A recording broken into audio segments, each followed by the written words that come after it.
Hits and Crits.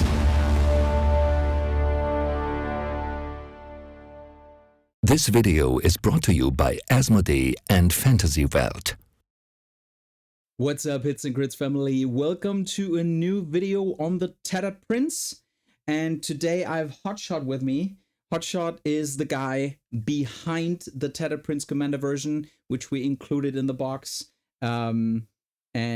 He followed, it was also part of the contest for the NCU and the attachment, and followed the whole thing right off the start because he was like himself really invested in the Tattered Prince himself, like not lore wise, but also thinking about a version maybe. And yeah, so great to have you. Yeah, it's great to be here. The Tattered Prince is one of my favorite characters in lore. Same thing with all the Windblown. There seems to be a reoccurring event with me and mercenary companies. They're just all really cool. Yeah. And as soon as I saw that you guys were doing the contest, I had to jump in there. I had to dive right in. I had my own versions of attachments and NCU commanders, even extra units for the Windblown, and I was really excited to see it, and saw the art, and I was like, definitely got to jump in on this. So yeah. So now the Tattered Prince is now like final, and it's shipping out to all the contestants. You will get yours as well soon, I hope, as soon as we can get it, because I will also load your starter box to it because you won the contest. So that will be with you soon. So that product goes out, and let me show you actually that, like, the whole box where we are right now. So the box is like, we packed each and every miniature into boxes. We also implemented the cards we talk about today, but there are 2 typos and 1 specific error which we did not see during proofreading.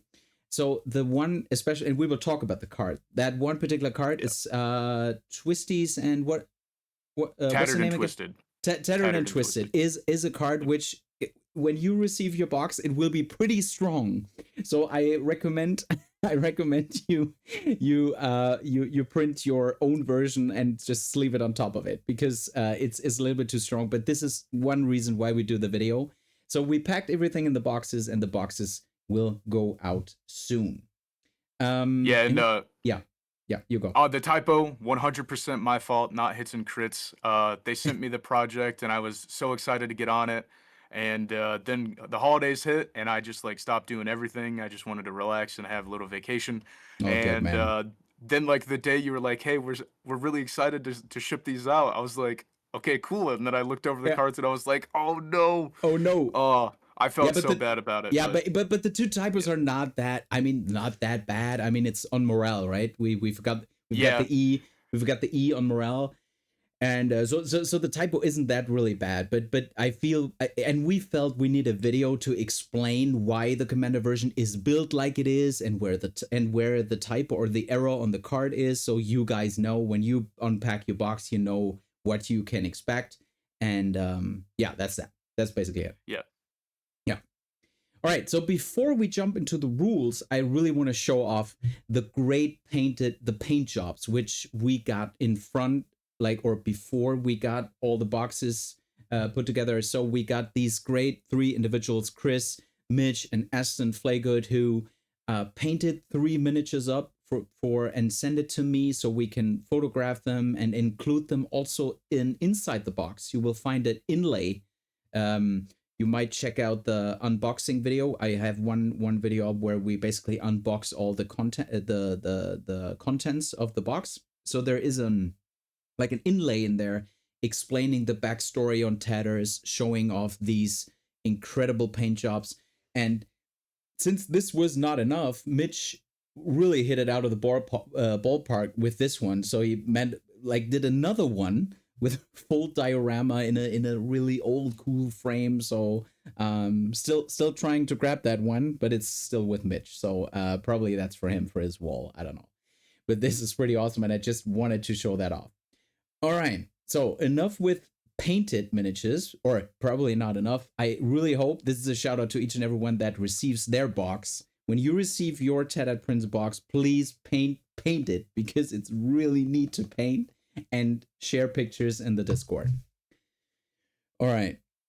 Okay, so let's go to the cards. So just as a reminder for each and everyone out there who got it or will get it sooner or later, there is an NCU version in there. There is an attachment version in there. Basically playable for each and every faction, and also the commander version, where we go to next. But now let's talk a little bit about the NCU version. And I know that we basically took Hotshot's NCU version and just changed it a little bit to our liking. But maybe you take that one and explain why is the Tattered Prince, the Lost Prince of Pentos, as designed as he is. Right. So he has the nickname the Lost Prince of Pentos because he was elected to be the Prince of Pentos. And if anybody knows a little bit of lore about that, essentially he is the scapegoat for Pentos whenever the economy is doing terrible or whenever people are not happy. They sacrifice the Prince of Pentos and then they elect a new guy. And Tatters here was like, I'm not doing that. So and then he left and started his own. He was in a few mercenary companies and then he started the Windblown. Um, and when it came from the design point of that, my original version of the character kind of provided, like, essentially it was like pseudo Dauntless and Iron Resolve. Yep. And when Thomas and I, unfortunately, he can't be here right now, but he was a big help in designing a lot of these cards and, changing some ideas, giving them some more uniqueness.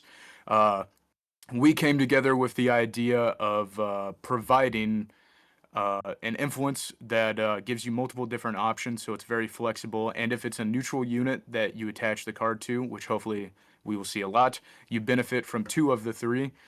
And so we felt that giving an increase to the attack die on neutral units would be like a massive increase to some of the damage output to bring them up to the level that they should be with other factions, as Yep. well as with morale tests.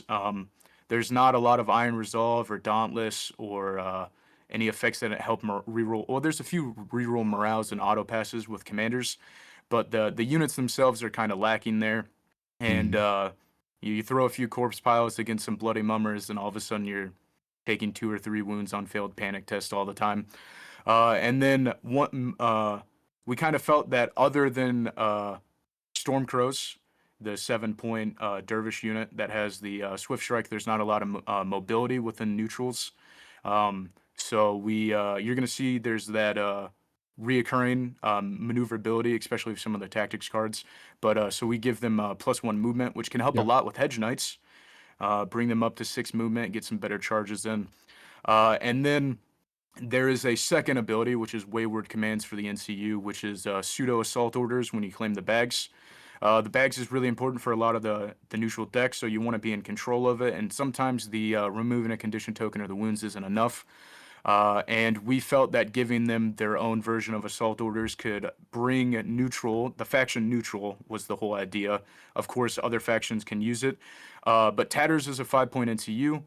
And we felt that if a faction such as Starks or Lannisters with, Gregor, commander that has assault orders, they would have to invest at least, 5 points into bringing Tatters and battle it out for a claim of the bags. And some factions like to claim the bags a lot. Yep. So we felt that even though you could double it up with especially Starks or Lannisters, the cost in doing that is you have to bring another 5-point NCU, which could affect people bringing Tywin and Lannisters and bringing Ned NCU and Starks. So there's a little cost and effect there for whether or not you want to double up Yep. on the charge on bags. And it also kind of aids a few factions that are lacking in the action economy with going up against sorry, I just doubled up there. Going up against assault orders, so you could finally get Yep. some assault orders in Martell, or you could double it with Greyjoy and their card, which is actually better than assault orders. That's in their Yep. faction. It is. Yep. So we thought that the 5-point cost kind of balanced out a possibility of doubling up on assault orders there. I think it does. I think this effect or this particular thing that when you invest into a 5-point NCU, you will lag on other stuff. You will definitely lag on important stuff that factions bring, like maybe Balon, Tywin, or Eddard. So there will be stuff that you need to sacrifice to have this if you really want to double down on that. And those factions that don't have it, they probably are happy to do it because they finally get something to get an extra attack or whatever, right? So we feel that 5 point is really balancing that out. Let's see what the community tells us. On the attachment version, the colorful tactician, we definitely also see the maneuverability aspect, the theme of like maneuverability, or like high maneuverability of Tatters, because like in the books he's mainly like a calf, like riding in a battle on his horse, right? He's not really a foot soldier kind of guy. He's more like Yeah, true? so he's mostly I would say he's more of a when he commands an army, he's more of like a issue orders kind of guy. Like he kind of sits back on his horse, surveying the battlefield, issuing out commands and everything, Yeah. making sure that, you know, battle lines are where they need to be. But he's definitely not one to be shy of getting into some, you know, one-on-one combat Okay, with so both. an So army's both. champion. Yeah. Okay, so maybe let's take this one. So the tactician in him tells his units where to go, where to line up, where to where the front needs to be. So superior tactician is an order. It's start of enemy turn, right? So in long range, you may perform a pivot or a 2 shift. So that is that basically brings a lot of flexibility in your army. We've seen that like lately on the Boltons, also with the skirmishes, right? With the clowns, basically, that also got their ability to maneuver a bit more, to pivot right off the bat, like kind of a calf, but not really, just a pivot, not a full maneuver. So and this is highly needed in my point of view, especially in neutrals, especially there, but can be beneficial in each and every faction. And collecting, absolutely. And collecting tatters is basically like, and we explained that in the contest as well. Collecting tatters is my most favorite ability that we put into this, because like because of his really like huge cloak with all the patches from his enemies. So we built that in as soon as he destroys rank with a melee attack, you get an order token on this unit where he's attached. And you can, when you're performing a melee attack, before you do, you place a condition token on the defender for each order token on this unit. And if he's attached to a neutral unit, you start the game with 1 order token. So basically can dish out a token right off the start of the game, but can increase that. And that basically characterizes or symbolizes the, you know, I'm getting my patches for my cloak and defeating enemies and getting stronger over time and more legendary, and everyone fears me, right? That's the thing in collecting tatters. Yeah. So yeah. Anything to add on the attachment version?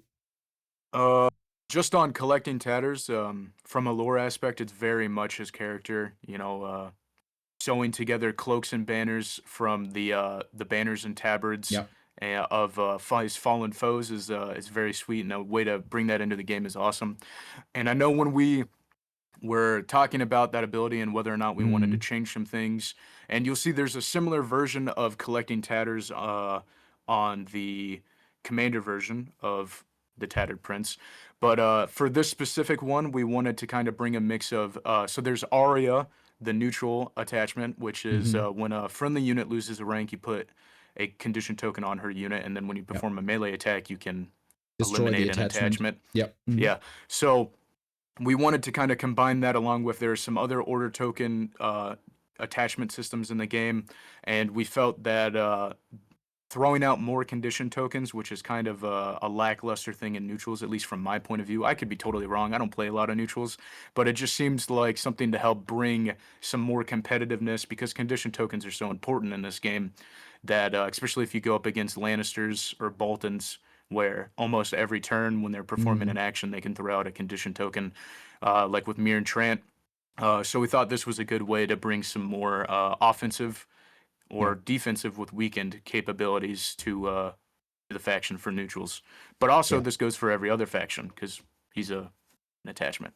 Yeah, universally useful for each and every faction. I feel when you play neutrals, and I did that like back in the days, I did that quite often because like that was before Boltons, and I was like a big Bolton fan, and I tried to build like Bolton armies just with neutrals, right? So so back in the day when I played them, they have a tendency to dish out some tokens, but not like naturally from their deck or naturally from their abilities. It's more like because they have a tendency, or it's beneficial for them to claim letters and bags. So this is why a lot of times you claim letters, and then most of the time you have Peter in like Peter Baelish in there, and that's also a reason why a lot of times you will claim letters because it makes your cards way better, and a lot of units as well.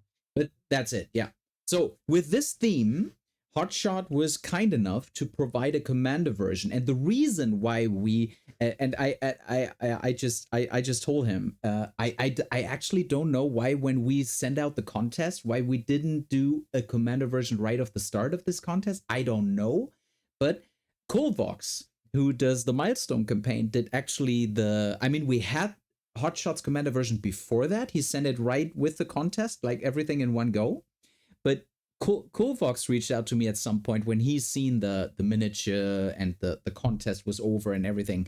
He was like, I really want Tatters inside the milestone campaign. So it happens that Tatters will go on the battlefield with the commander version you will see in a minute.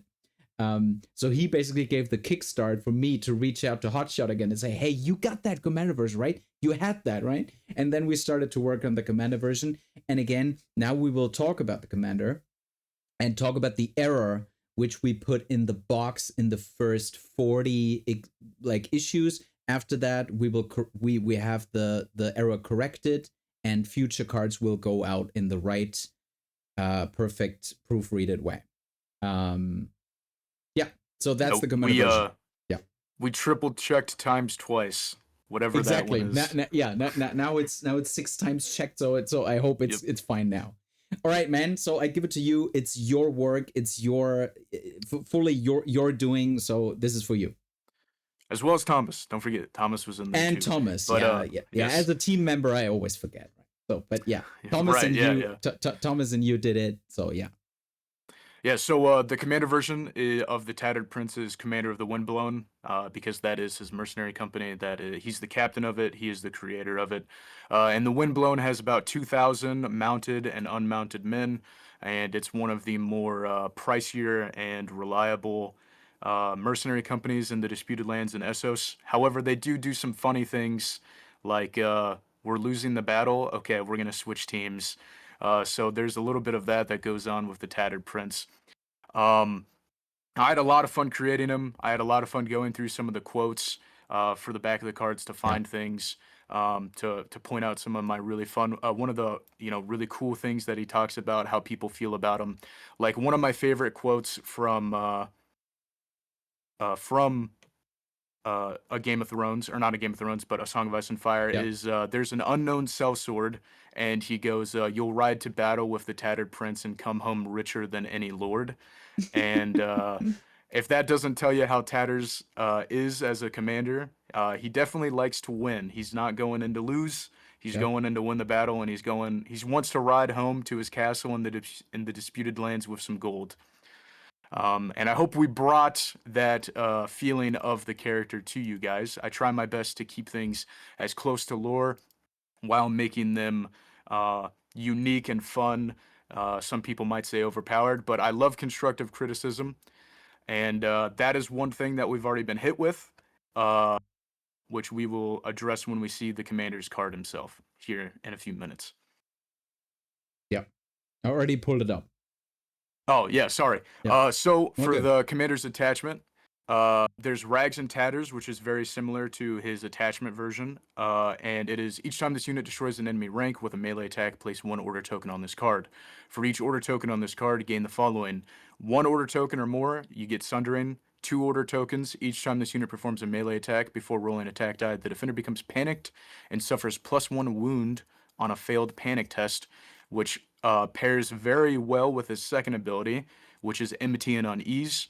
And that's to kind of show that when Tatters is on the battlefield, the enemy army's commanders are not very happy because they would much rather have him be on their side, and unfortunately they didn't offer enough gold. So Enmity and Unease is at the start of each round to target 1 enemy combat unit. While your opponent does not control the swords, that unit suffers -1 to hit, and while that unit is within short range of the Tattered Prince, it suffers -1 to morale test rolls. So once you get that second token on his commanders, on the Tattered Prince's unit, so you want to get him involved in combat, you want to deal some damage out, you want to take some ranks, you want to collect some bloody banners so you can add them to the cloak, and once you get that, then it kind of helps dish out some more panic and send some of the opposing units, men fleeing the battlefield, to kind of add some more offensive capabilities to neutral lists with this commander. So I thought we Thomas and I thought we kind of had a great kind of joining some of the ideas that we had for the commander and bringing it into a full picture. Yeah. The only thing about, and I think it's really a balanced thing to do, because Enmity and Unease does not really hit hard when you are not first player, right? So let's say it's start of round, and you are not first player, and you're in round 3, and you are not on the tempo turn on round 3. Your opponent, you will say this unit has -1 to hit or whatever. He will claim swords and hit you, and does not have the thing.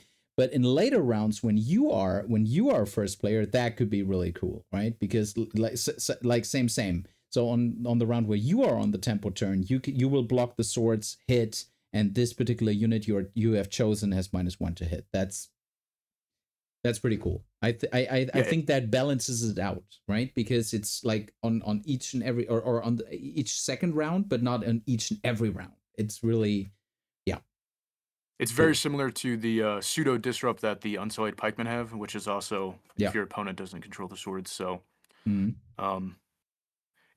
felt that there being a counter or a way to disrupt the disrupt is very good when it comes to balancing. So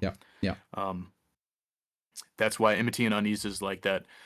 So you'll also notice that it goes very well with the Tattered and Twisty card. Which there is a small typo, but it will be fixed. And Tattered and Twisty and Enmity and Unease kind of work together. So if your opponent decides that they don't want the -1 to hit and they're going to claim swords, you can use Tattered and Twisted, which is target 1 unengaged from the unit, or at the end of an enemy turn, target 1 unengaged from the unit. That unit may perform a maneuver action. If your opponent controls the swords, that unit may perform a charge action instead, using its lowest attack die value.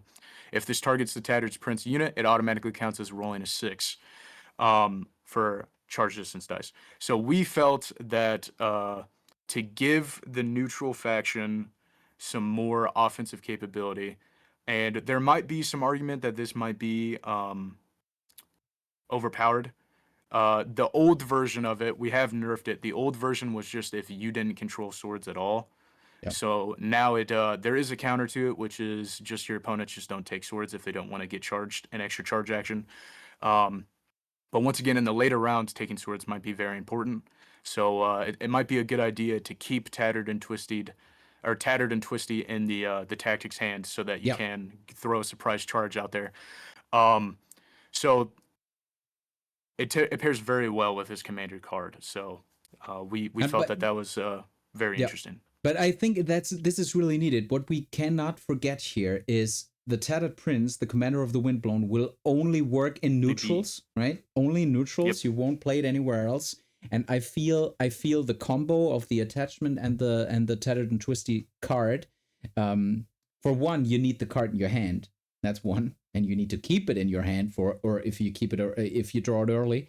And secondly, I think in neutrals, this is a really fine balancing overall the like on the overall neutral faction. I think that the full faction benefits from it really well and gives a lot of stuff that they don't have right now. So that's great. Yeah. Yeah, especially the auto charge, which we see as like some tactics cards. You know, you have Victorian, you have Fiery Charge from Alistair Florent. So we felt that even though it might seem like a lot on the card, like at first glance, you just have to take into account it is on neutrals, and it has to specifically target Tattered Prince's unit and if you want to get the auto charge. Yeah. And there's a counter. So if we move to the next tactics card, Battlefield Colors, which is from a lore aspect, the Tattered Prince and the Windblown, they really love having bannerets. They love having their banners flown, whether it's the blue and white of the Windblown or it's the Tattered Prince's, his cloak, his ragged remnant. When he's charging down the battlefield, there's just hundreds of colors flowing, covered in dried blood and different heralds insignias. So Battlefield Colors is when a friendly unit activates. Attach this card to that unit until they fail a panic test. While attached, this unit gains +1 to morale test rolls, and while you control the bags, opponents cannot expend weakened tokens when this unit is performing a morale test. If this card is attached to the Tattered Prince, instead of pulling it off when they fail the panic test, it stays on there until the Tattered Prince is either removed from play or the end of the game. So it's kind of similar to a Night's Watch card, where when they fail a panic test, you pull it off, unless it is on Tattered Prince's unit. And we also felt that morale tests and neutrals is kind of like a very bad thing. Tough thing. It's tough. It's tough to counter and deal with unless you're sitting on a Weirwood tree the whole game. So we felt that the +1 to the morale test, and once again, bags is very important to the Tattered Prince and neutrals as a whole. Coin and gold and silver is very important, and when you're getting paid your weight in gold, then maybe you're not going to be so panicked in battle if you know that that's what you're going to get. So that's kind of the lore that goes into the name of the card and the reason that it's there. If you're a neutral unit and you see your commander, the Tattered Prince, and the Windblown charging in with their banners, you're going to be pretty inspired.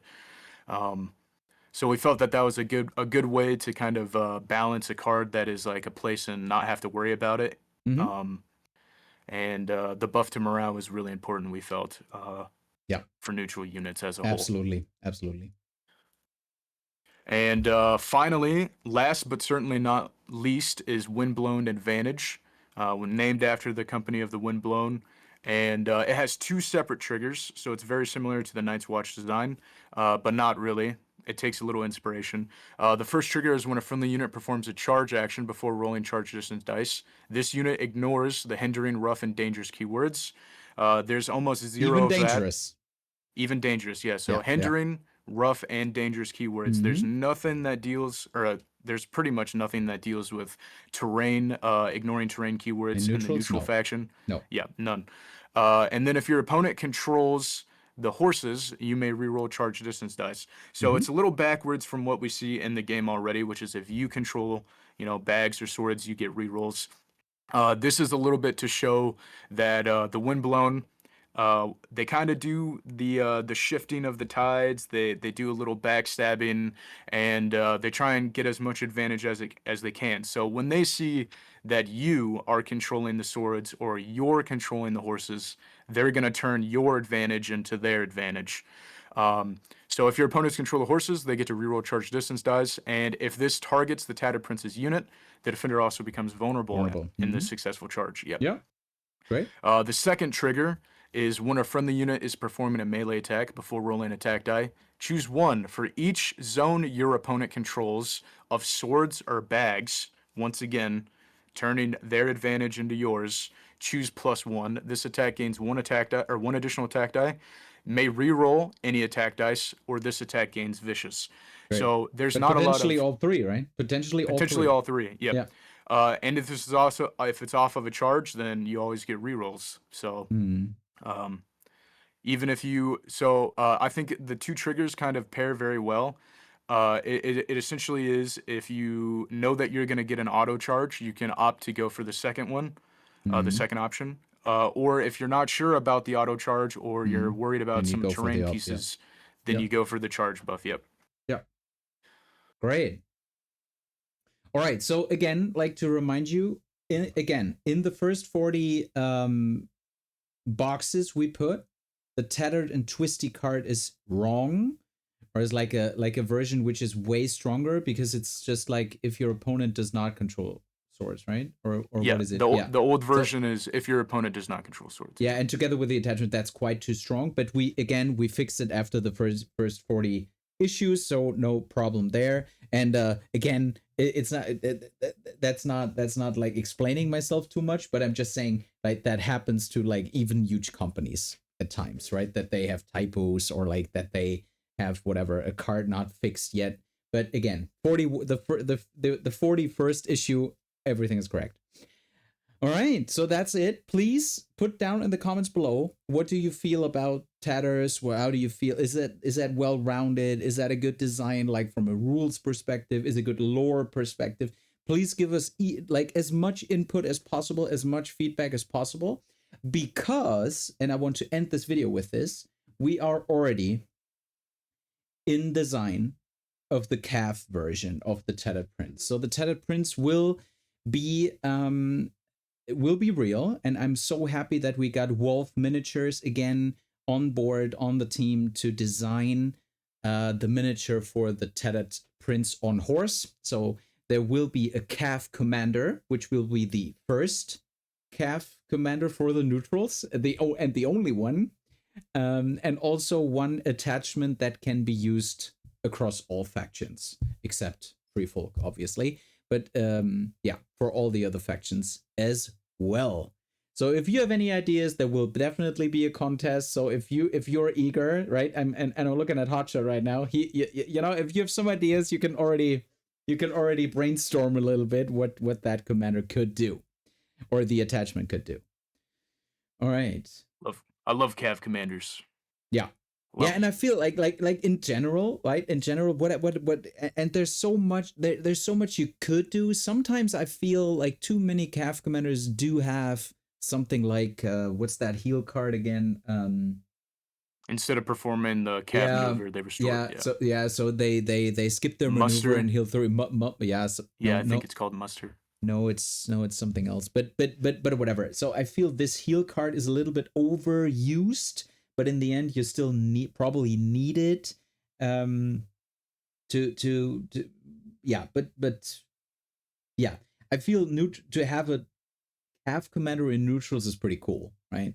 It gives so many, Yep. like especially with the hedge knights, flatemen, right? Or even with the what's the name of the zebras? Oh, Bloody Mumber Zorceriders. The Zorceriders. Maybe let's see Yep. what we can do, right? Let's see what this version can do, and I really like to play that yeah, so that's announcing there will be another video on the contest, as you know it. So but now I just wanted to say we're already on it. We're already designing the miniature. All right, so and with that we want to end the video. Maybe Hotshot, I will spend one more minute on you and your Patreon, because I really have to recommend Hotshot as he's a really cool content creator, and creating so much stuff around A Song of Ice and Fire in terms of custom factions, custom stuff, also doing his own miniatures on his Patreon, working together with a miniature designer on it, or a sculptor. I think sculptor is the right 3D word sculptor, on it. yep. So please check that out, and because he's doing so much compared to us doing one miniature, he's doing so much. So really, you need to check that out, guys. Yeah, so on the Patreon, we're currently doing the House Blackfire miniatures. We're almost done with all of them. Yeah. My goal that I told the Patreon is to have all of the miniatures, their final sculpts, done by the end of March, so we can do test prints. There is actually, of all of the units that are finished, there is enough that we've thrown together a starter set, and some of the very, very, very, very graceful Patreon members that have been here from the start, way back since November of last year, they have already received their first official finished, well, unofficial official Blackfire starter sets, and we can't wait to see some of those get painted. So we can show what a fully painted Blackfire army would look like on the table. Awesome.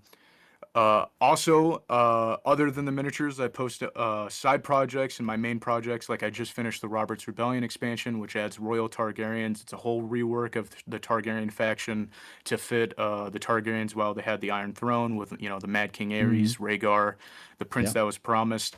There's some really great names that if you're a fan of the lore, like you got Arthur Dayne, the Sword of the Morning, Gerald Hightower, the White Bull, and I had a lot of fun doing that one. I had a lot of great play tests with people that were very enthusiastic of wanting to try and, you know, make that era of Robert's Rebellion come to light. And it is on TTS. There might be a few a reoccurring event with me is there might be some typos because I like to do things at 3 a.m. But I'm very on top of when people point things out. I try to fix things as soon as possible, given the time restraints. I also posted a little teaser of a possible thing that might be going on, maybe not, but there might be some windblown neutral units to go alongside the Tattered Prince because yep. So yeah, if anybody's interested, you don't have to donate any money. Not asking for that, but if you guys want to see some projects that I'm working on, you can go over to the Hotshot Customs Patreon. Cool. Yeah, definitely check it out. And last question, I really want to ask you because I know you are so heavily invested in the lore. A Knight of Seven Kingdoms, give me a rundown. I mean, like, we do not want to spoiler anything, and you and myself, we already knew about that little thing which is with Egg. You know, we are not spoilering it, but how do you like the series? How do you feel about it? So I think that this last episode 4 is some of the best Game of Thrones. Yeah. Episode 4, I think it's some of the best Game of Thrones or A Song of Ice and Fire that we have gotten since season 2 or 3 of Game of Thrones. Yes. I already know what happens, but I'm still so I want to see it. I want to see. I want to see the trial. Yeah. I want to see it. Yeah. And so next week, I think next weekend is going to be great. Next week is going to be good. But do you think like as I have you like? Is the probably the episodes are always like 30 max, there's 35 super short episodes. So will they put the final battle in one thing with all the stuff that resolves out of it, or do you feel that will be 2? So my assumption is that the next episode is going to be the entirety of the big thing that happens, or the first story. Yeah. So I think next episode is going to be we're going to get 30 minutes of straight up steel on steel. I think that's what's going to be. And then the next the 6th episode, because I think they're only doing 6, is going to be the repercussions of what happens. Oh, true. You know it's 6, right? We know it's not 5. All right, so it's 6. So basically all the rest, which evolves out of this battle, it takes place in the 6th episode, and then we can't wait for the 2nd season. The second season, which is already filming. Which is already filming. And actually, one of my I just have to show it. I know the video gets longer and longer, but whatever. We're not news here, right? So I really can recommend. Like each and everyone who's watching now knows about the series. I definitely know. But what I can really tell you, if you didn't read the books and you're not big of a reader, I have to tell you, grab these, please. Yeah. Please grab these graphic novels on the Hedge Knight, on the Knight of the Seven Kingdoms. I have it in German because my son also wants to read it, but they're available in each and every language. I'm pretty sure, and it's great. It's so great. They adapted the full book and also these graphic novels so well into the series. It's so good. So please check that out as well if you're not big of a reader. Absolutely. Yeah. All right. So with that, great last words. So again, please give us all your feedback, everything you want to say down in the comments below. Jump on the Discord. Check out Hotshot's Patreon, definitely. And we see each other in the next episode. And until we do, roll those crits, guys.